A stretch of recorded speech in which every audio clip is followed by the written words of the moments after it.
The Mavericks took the best team of the regular season to 7 games and ultimately took them down in spectacular fashion. I want to examine what they did early on in Game 7 to establish a foothold in the game, and I also want to talk about what this means for Luka and the Dallas Mavericks going forward, as we're kind of in uncharted territory in terms of his production and what he's doing with what many would consider a less than ideal roster around him.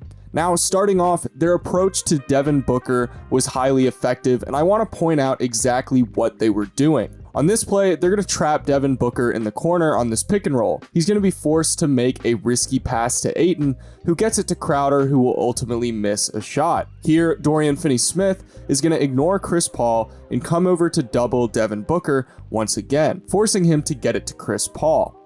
When Crowder comes up to set a screen, they once again remain focused on him and ignore Crowder's pop off of the screen. Booker passes away again, and you'll see that he relocates to the corner for the remainder of the possession. Here, Bullock is matched up against Booker, and he's going to be playing him incredibly tight and with a lot of physicality, and Finney-Smith is going to come over to provide even more pressure as Booker goes up for his shot. So, what is my point with all of this?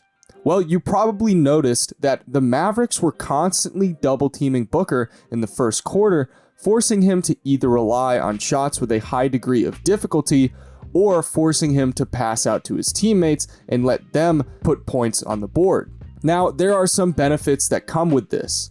First and foremost, you're preventing a high-level scorer from getting into a rhythm early. With the Mavericks dictating the defensive tone and making Devin Booker uncomfortable, you're already sowing the seeds to make him doubt himself very early in the game.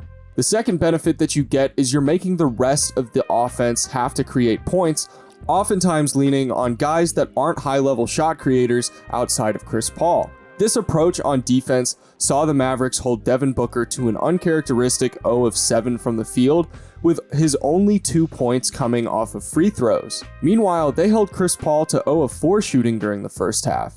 While 2 of his shots were fairly wide open and just simply resulted in misses, we can see on this play that 𝙖𝙗𝙤𝙪 provided some great help defense to get the block on what would have been an easy layup, and then his last shot of the quarter came from a step-back attempt against Luka. The Suns hadn't won a game this series where they didn't have an offensive rating higher than 100. In this game, they were on pace for an offensive rating of only 52.9 at the end of the first half. Their wins had largely come from incredibly hot shooting nights in this series, so of all of the games for them to cool off, this was clearly the wrong one to do it in. Their half-court defense dictated the pace of the game early on and basically stated with their approach that the Suns weren't going to be able to rely entirely on Chris Paul and Devin Booker, and they would have to lean on their role players to put points on the board. On this play, they tried to run a staggered screen for Chris Paul to get the ball from Booker and then whip it to the corner to Crowder. In theory, it's a really good play, but Dorian Finney-Smith does a really good job of coming onto Chris Paul with Bertans, and then Luka showcases some great lateral movement, and Crowder ends up throwing up a bad shot. Again, we're going to see them throw 2 defenders at Booker, and he makes an errant pass to Crowder that's going to cause some confusion.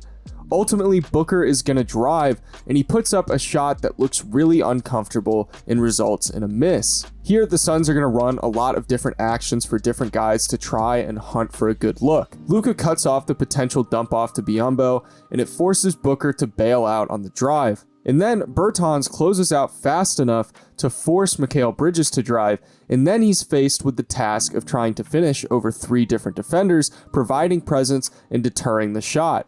This play, they continue to make Booker uncomfortable and not allowing him to attack downhill on the pick and roll, and he's forced to pick it up and kick to Cam Johnson. Bertans shuts him down, forcing a handoff to Shamet, but the ball ultimately ends up back in Booker's hands, and he's going to face a double team once again. With little time left on the shot clock, Bridges is forced to put up a really difficult baseline jump shot.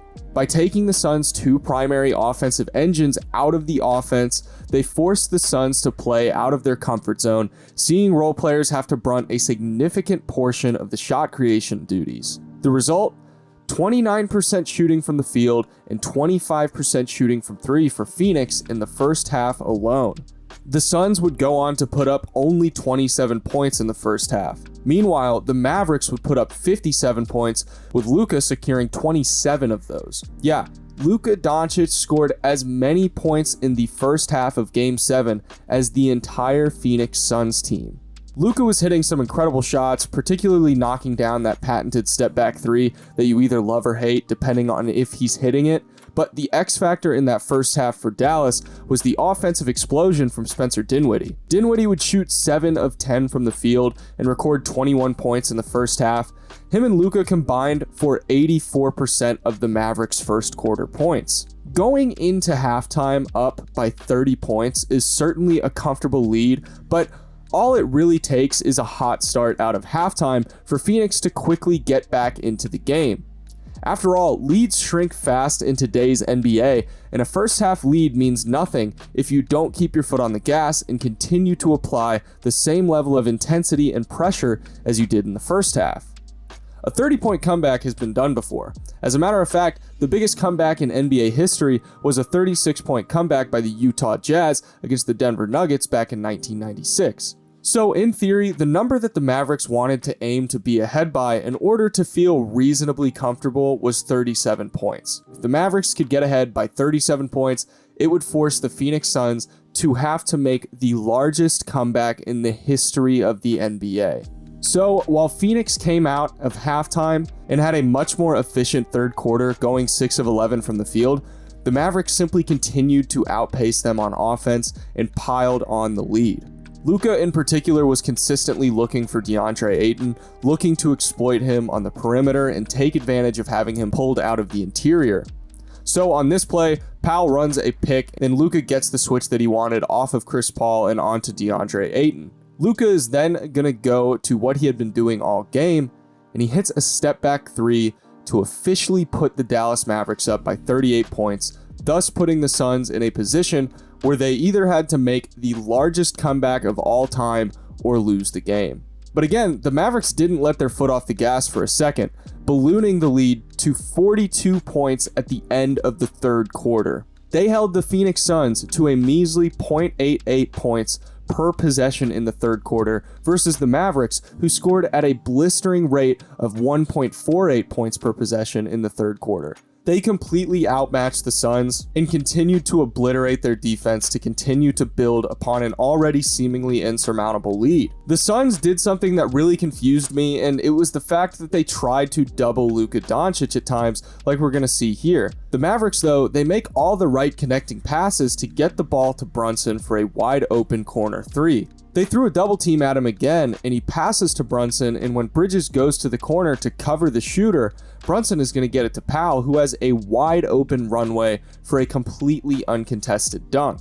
The difference between this game and previous games is that the Suns spent more energy trying to defend Luka's scoring, that they ended up ignoring open shooters on many occasions, and when the Mavericks' shots were falling like they were tonight, they were able to rack up points at an almost comically fast rate and build a lead that was, for all intents and purposes, virtually impossible for Phoenix to overcome.